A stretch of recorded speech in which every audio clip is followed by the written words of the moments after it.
what you want, when you want it, where you want it. This is The Mesh. This podcast is sponsored by Jackson Creative, a custom communication agency located in downtown Hickory, specializing in online content creation. To learn more, visit thejacksoncreative.com.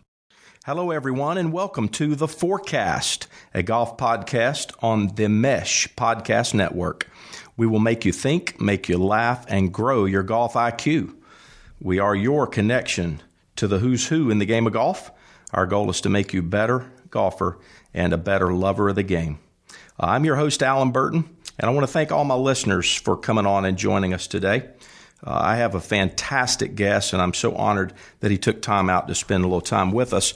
I have today Dr. Bhrett McCabe. He is the founder of The Mindside and a licensed clinical psychologist. Holds a PhD degree in clinical psychology from Louisiana State University, LSU. Wearing the purple very proudly, I'm sure, today. He's been, quite honestly, one of the best mental mentors to me in the last several years since I've met Dr. Bhrett McCabe.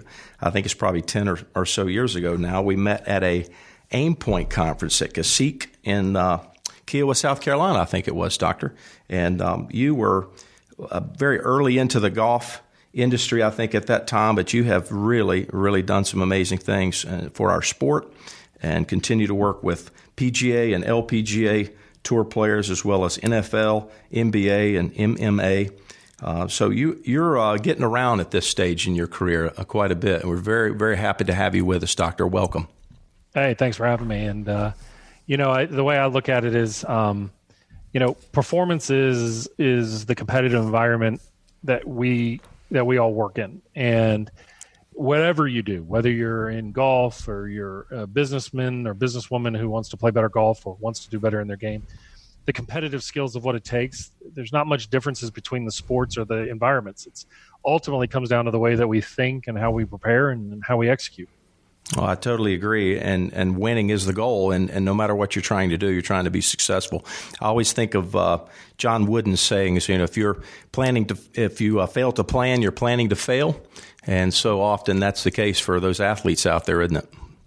It is. I think there's four major pillars of the mental game, and I think it's important for people to understand that a lot of times what we do with the mental game is that we've got it on loan, meaning we don't do the things necessarily to grow our belief in ourselves or to grow the consistency of our performance. So in the heat of the moment, we're on loan. We're not built on a foundation of our success. We're not built on a foundation of things to really, know how we're going to perform in the heat of the moment. Every new scenario is unique and different. It's always uncertain. But what shouldn't change is who we are in the competitive environment. We got to learn that we can meet that demand based on bringing the skills and the mindset that we have in the heat of the moment. So players will call me all the time and they'll say, God, I can't believe that I played bad there. And instead of seeing it, God, I played bad, it's what do I need to learn from this? That doesn't mean that I like you to fail.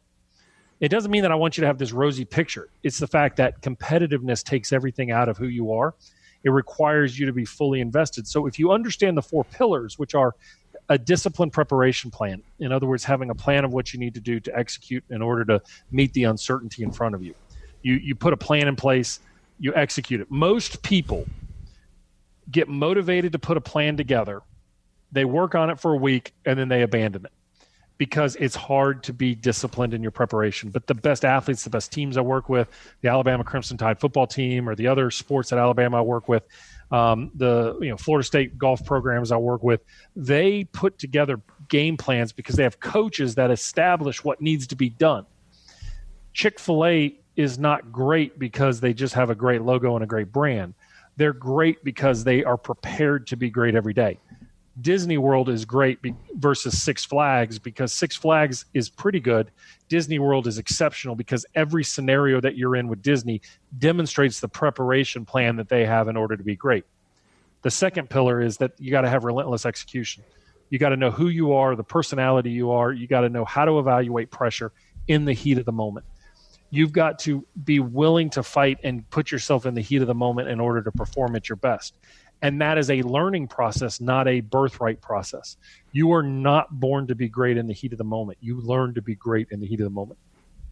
Third, you have to know what you got to develop your resiliency.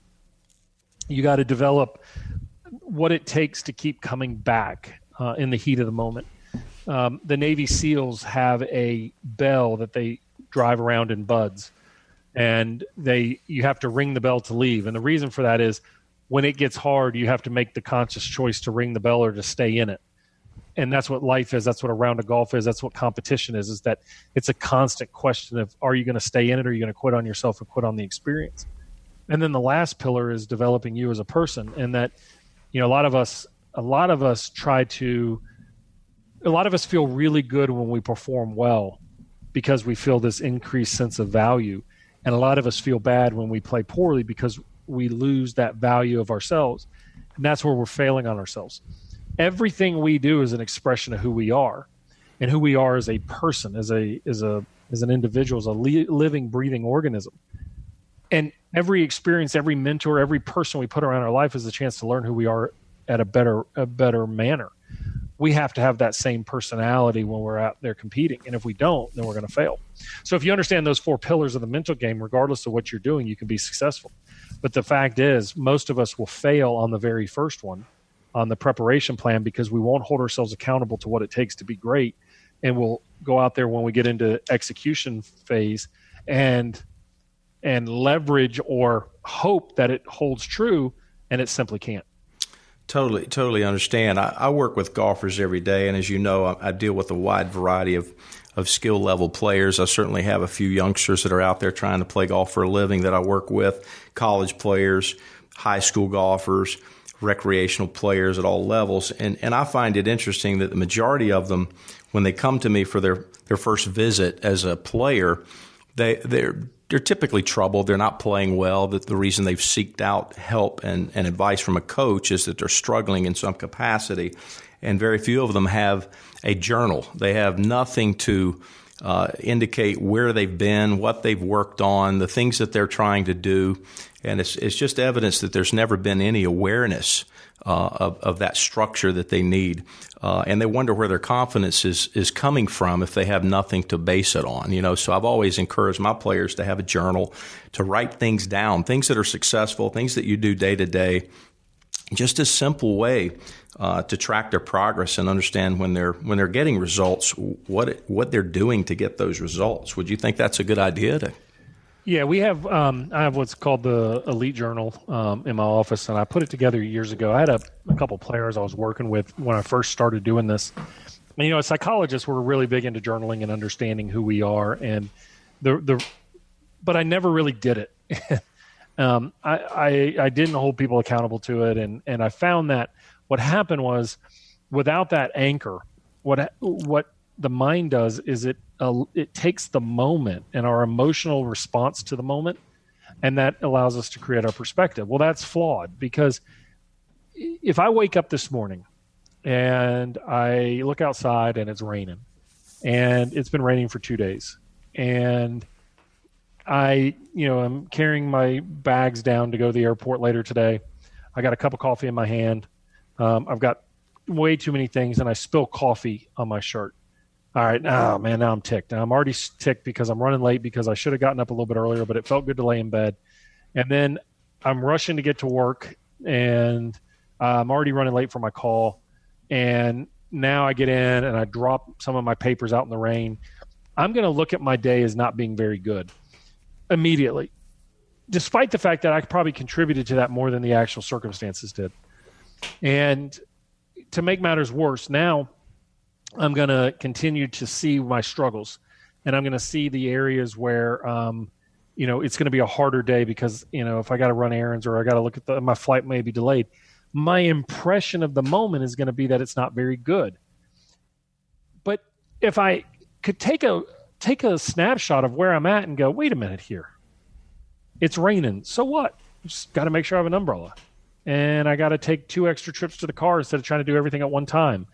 And I need to give myself a little extra time to get to the airport. I'm now much better in a frame of mind to meet that challenge.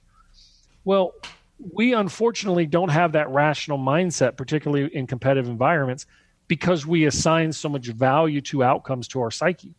So what happens is, if you're not taking notes and not journaling where you're doing well, areas that you struggled, how you're going to improve, and give yourself that snapshot, then you allow the moment like today where it's raining to be the definition that you suck and that you're falling short, and it's always a struggle, versus going, wait a minute here.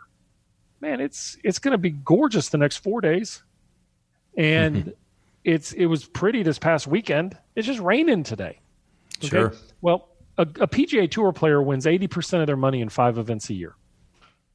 So they're going to play on average 25 events a year, and they're going to make 80% of their money in 5 of those events. The best players in the world will follow the same formula. It's, if you're in business, you know it's the 80-20 rule. But it holds true in golf. So if the best players in the world that are playing with the best equipment, that have the best efficient swings for them, that play on the best surfaces, and are playing on the biggest stage, are only making 80% of their money in 5 events a year, why in the hell do you think you're different, that you should play great every week because it's what you want? Okay. It is really, really hard to play this game. The journey towards success is extremely hard. Whatever success we want, it is brutal. And if we don't learn to be resilient along that path, to stay in the fight and realize that it's not personal, it's simply not personal. It's not. Yeah. Has nothing to do with that. Yeah. It has nothing to do with you. It's just the fact that it's hard. Yesterday, my wife and I were watching on TV. And my wife is my youngest daughter's going to college this year, so our flexibility and freedom in our household has just picked up quite a bit. And my wife loves to exercise. She hasn't been doing it lately, and so she's like, we're watching TV and they had one of these Spartan races on. Yeah. Which looks like total stupidity to me, but that's a whole other point. But she's like, that is the coolest thing I've watched. And I'm like, but you would go out in the rain, in the mud, and get she goes, yeah, that'd be fun. Like, you don't even do that at home. But to her, that became the challenge. Like, she goes, I'm built for that. Yeah. Like, that makes me interested. Yeah. And I was like, interesting that she sees that as, why don't we look at everything that way? Sure. That's the way Tom Watson looked at it in the Open Championships, I'm sure. Hey, it's going to rain, so what? I love it. It eliminates a big percentage of the field, So absolutely. You got to look what your angle is and your advantages. This game is so freaking hard, and life is too. If people really told us how hard it was, okay, nobody would ever do it. Right. Nobody would ever do it. Nobody would ever tell you to be a teacher. Nobody would ever tell you to sacrifice everything you have to go out on your own. Like I just had a player in my office and we were having this conversation, and it was kind of funny when he laughed when I said it. I said, you guys are all playing for 2 years exemptions, right? Yeah, I need the security. I said, what security do I have? I don't have 2 years security in any contract. I don't have one contract with a tour player, a school, a business, or anything. I have no contract because I'd never hold somebody if they wanted to fire me. Right. Right. I have no security. All I can do is give you the best I got every day. That's exactly right. I feel like a lot of the time we're managing the expectation levels of our players, and generally speaking, I refer to it as the frustration gap. I may have shared this with you at a trade show over the last few years, but I think it's expectations that are way too high, preparation that is way too low, and the gap between those two is the frustration gap of the player. And we've got to lower those expectations to something that's attainable, something that's realistic and achievable. Example would be I have a college player on the putting green, and they're frustrated because they haven't made any 10-foot putts in their last 4 rounds of competitive golf. And I say, well, hey, look, let's say you had a perfect ball striking day where you had 10 looks at birdie from 10 feet. How many do you think you're supposed to make? And they say 8 out of 10. And I just, well, did you know the PGA Tour average statistic is maybe 41% from 10 feet? And you're expecting to double that. And I say, well, how many hours a week do you spend practicing your putting? And most of the time they'll say, well, I spent 2 hours last week. And I say, well, 6 to 12 is the average for a PGA Tour player. And then I heard Jason Day's caddy mention that maybe some weeks 20 hours a week spent on putting.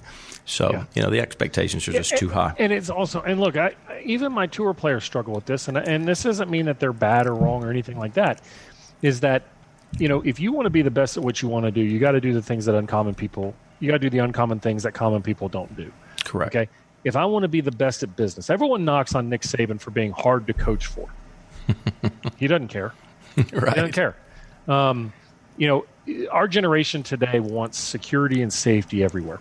They want everybody to be nice to them. Like I had a lady who worked for me who was awesome. She was fantastic. And I felt bad from a business standpoint that I wasn't a better manager and owner for her.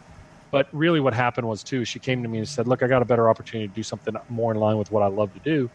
And then she's like, and it's a more fun environment. And I said, and that one hurt me because I was like, more fun environment. Well, when I looked at the job description, they said that every Friday they have Cupcake Day. It literally said that in the job interview. And I'm like, that's the problem that we have today from a coaching standpoint, is that many of our players were raised on the Barney generation where it's all going to be fair, everybody's going to be okay, and everybody's going to get equal opportunity. Right. Listen, here are my 4 tenets. Life ain't fair. Okay? Good things happen to bad people, bad things happen to good people, and coaches play favorites. Absolutely. And so if you can understand that you have the opportunity to create something for yourself, okay? It's just like, as you're talking about with putting, right? Okay, you got to do the uncommon things that the common person won't do. And you've got to go out there and work and train and put yourself in a frame of mind that when you leave practice, did you putt because it's what you're supposed to do? Or did you put yourself through a grinder of putting because you wanted to be the best putter in the planet? Right. Okay? Well, if you're going to want to be the best putter on the planet, if my daughter came to us and she's got a jewelry business and she's graduated Auburn and she's doing great. And she's, I want to start this business and run it full time. I said, no, you're going to go get a master's in digital media because that's what she was interested in. And then you're going to go work for a buddy of mine for 3 years. And if you can't find a job, then I will get somebody to hire you. But you're going to learn what it's like to be trained, to be coached. Like, I need you to be there after your boss leaves in the day. I need you to work at home on something and fight for it, not cash a check and punch a clock. I need you to have a report that's due on Monday and a presentation due on Tuesday and learn how to manage those things. Sure. Okay. Our kids are, and I say kids, anybody who's on the competitive environment who just wants to go about doing it the same way should go research Kobe Bryant and figure out what it took for him to be great. Go research what it takes to work for some of these great business leaders. People rip on Sheryl Sandberg because she's tough to work for Google or for Facebook. Well, sorry. She built pretty much Google. She's taken Facebook to a whole new level. It's not easy to work for the best, but it makes great people. Absolutely. Absolutely. No, I couldn't agree more. And I think where most people coming out of college today, they think that diploma is going to guarantee them a $65,000 and up job. And it's just not the way it works. I found it challenging to find young, entrepreneurial spirited individuals that want to learn how to teach golf and assist me in what I do. And it's a fantastic career. I really am pleased and proud of what I've been able to do in a very small market area here in Hickory, North Carolina. But finding someone to assist and come to this small climate that wants to work and develop a clientele, it just doesn't seem to be the mindset of the youngster today. Yeah, but it's because they've been sold a bill of goods by agencies that grant degrees, universities that grant degrees, and things. And I know this sounds cynical, but we got to remember who's often teaching these classes are people that have jobs to tell them what the world looks like, but aren't in the world. Okay, they're like travel agents that tell you how great your vacation in Hawaii is going to be, and they've never been there. Okay, they got the brochure, they learned about it, and they know it. Okay. And I'm not saying a teacher needs to be a great player because some people learn to teach because they suck as a player, okay?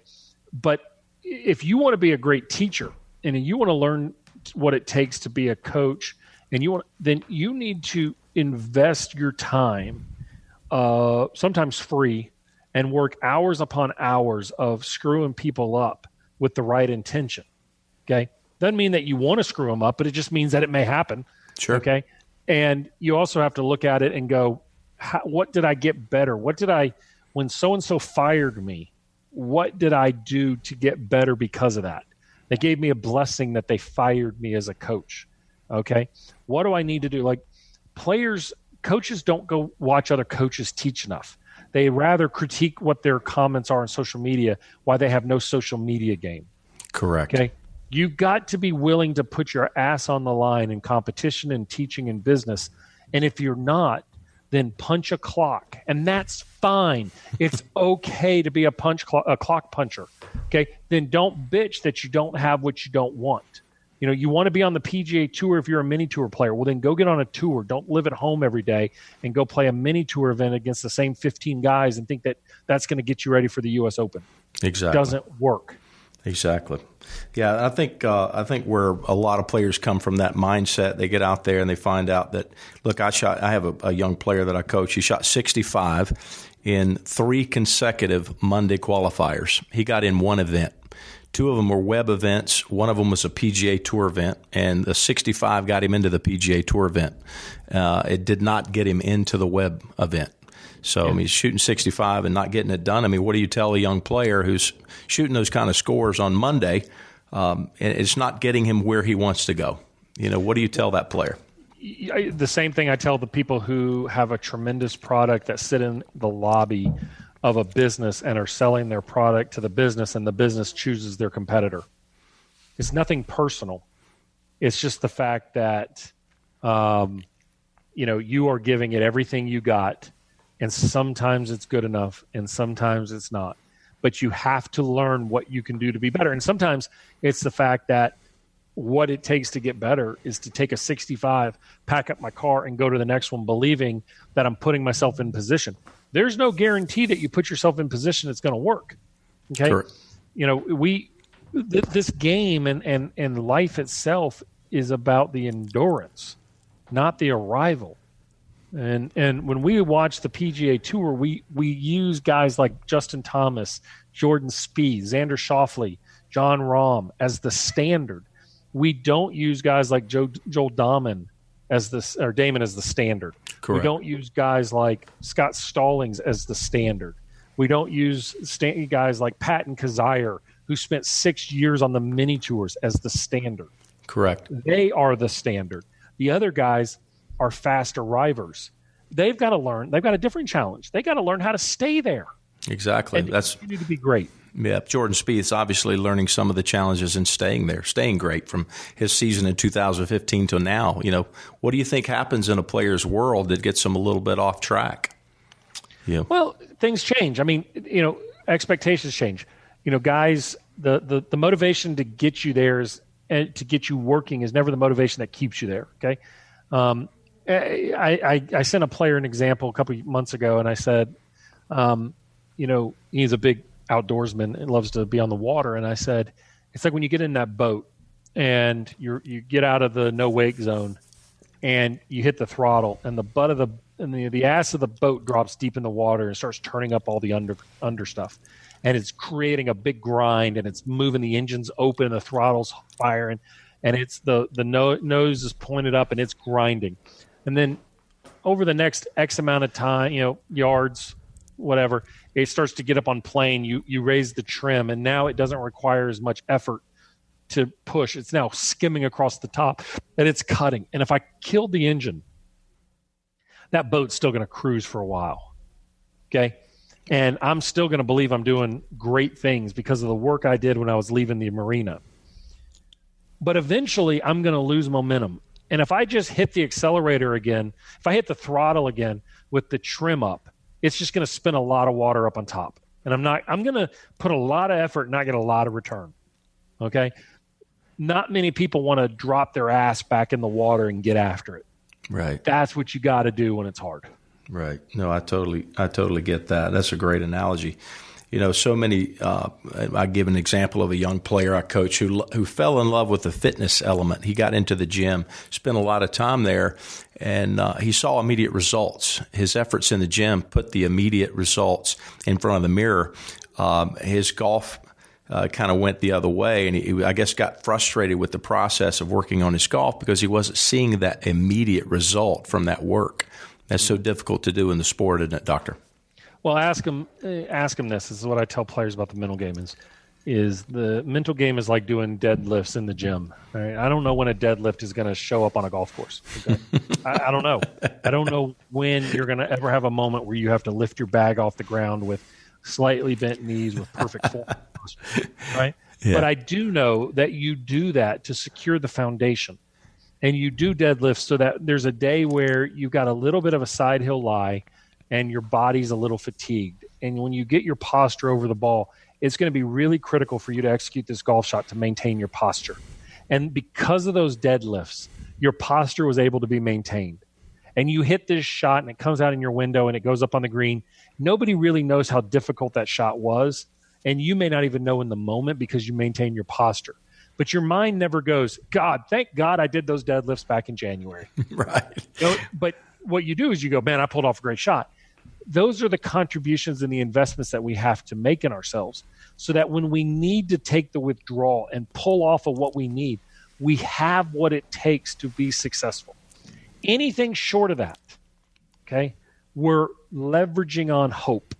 Hope is a terrible strategy for success. It was a terrible promise made to the American public that we're going to hope for a better future. No, you work your ass off to make a better future, and you use the circumstances that are in your life to become better because of it. Absolutely. It's earned, isn't it, Doctor? It's earned. It's earned, but it's also earned every day. Yep. I think it's like the Serenity Prayer in a lot of ways. I mean, if you're familiar with the Serenity Prayer, I tell my players, I say, this is a really good analogy of what I think golf is. You know, Serenity Prayer says, Dear Lord, grant me the serenity to accept the things that I cannot change, the courage to change the things that I can, and the wisdom to know the difference. And so making skills better, skills that are weak, good assessment of those skills and where you're weak. Can you develop a plan to improve those? And then can you understand the difference between those factors that you can't control, the weather, the timing of a trip that you missed a plane, and all the things that happen from things that you can't control in the weather, injuries, things of that nature that you just beyond your control. How long is it going to take you to recover from an injury? Some of these things you can control to a degree, but you can't control every piece of it. But do you know the second half of that prayer? I do not. All right, you ready for this? Now, it gets a little bit more spiritual, so here we'll go. So the first part is, God, grant me the serenity to accept the things I cannot change, the courage to change the things I can, and the wisdom to know the difference. Correct. The second is this, living one day at a time, enjoying one moment at a time, accepting hardships as the pathway to peace, taking as he did in this sinful world, as it is, not as I would have it, trusting that he will make all things right if I surrender to his will, so that I may be reasonably happy in this life and supremely happy with him forever and ever in the next. Amen. What that actually says is that it's going to be hard. It's going to be brutal. Okay. That I'm going to give up the fight on the things I can't control, but I'm going to learn to take joy out of each experience, understanding that the journey is about the path of obstacles and not the path of beauty and the path of precision. It's about pushing. And that's what we got to look at is we believe in our mind because we hope to not have to struggle. We hope to not have to hurt. We hope not to have to worry. And the reality is we are supremely prepared for each of those. Fantastic. Well, Doctor, that brings us to a close of today's conversation. I think that is fantastic wisdom for us to take to the golf course and try to be a better golfer, better person, and manage ourselves in a way of improvement. So those are some fantastic directions. I want to encourage you as a listener to seek out Dr. Bhrett McCabe. Again, the founder of the Mindside. He's written many publications. He's a coach. He's a mentor. He can lead you down that path of success. Seek him out on all mediums. His website will make all these available to you here. And again, thanks for listening today on The Forecast. I'm your host, Alan Burton. And again, thanks to Dr. Bhrett McCabe for joining us today and spending a little time and sharing his knowledge in the Mindside of golf. Thanks again. Thank you, sir. You've been listening to The Mesh, an online media network of shows and programs ranging from business to arts, sports to entertainment, music to community. All programs are available on the website as well as through iTunes and YouTube. Check us out online at themesh.tv. Discover other network shows and give us feedback on what you just heard.